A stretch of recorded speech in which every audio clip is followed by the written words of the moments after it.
When we think of survival skills, most of us think about things in the order of friction firelighting, building a debris hut, finding water from the landscape.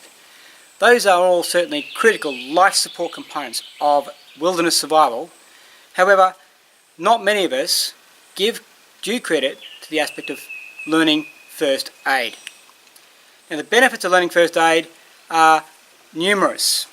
As a survival person, and if you consider yourself to be survival trained, you need to understand that survival training necessarily entails being competent at first aid. And I'm not talking about being qualified via a piece of paper. I'm talking about being proficient at performing life-saving first aid skills. So having one of these is essential. Knowing how to use it is even more important. And then beyond that, knowing how to expediently improvise the medicines and the bandages and other accoutrements necessary to treat someone effectively from expedient resources is even more important. Now, unfortunately, so many people who go out into the wilderness don't have conversant first aid skills. So if I could advise you in any direction particular, it would be, sure, learn survival skills. Sure, learn navigation skills. I think to be responsibly engaged in the outdoors, those are areas you should have confidence in being able to perform. But we always have to assume and be prepared to accept the reality that not one of us is immune from injury.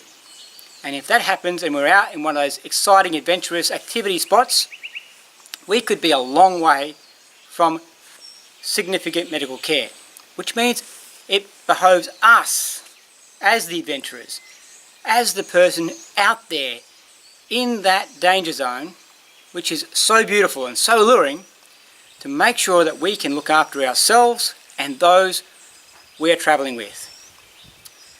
There are numerous places around the world offering fantastic first aid training, both remote area first aid, advanced first aid and senior first aid are all skill sets that you as an outdoors person should be getting across. Now, one of my skill sets, was when I was a professional soldier, was as a special forces medic. So we were essentially paramedic trained soldiers.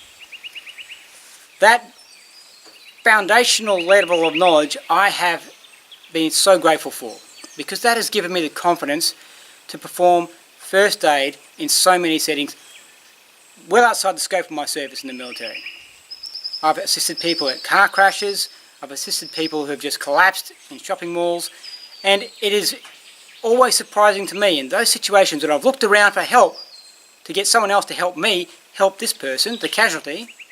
So few people, A, are confident to do so or willing to do so, and the main reason is that they just don't know anything about first aid.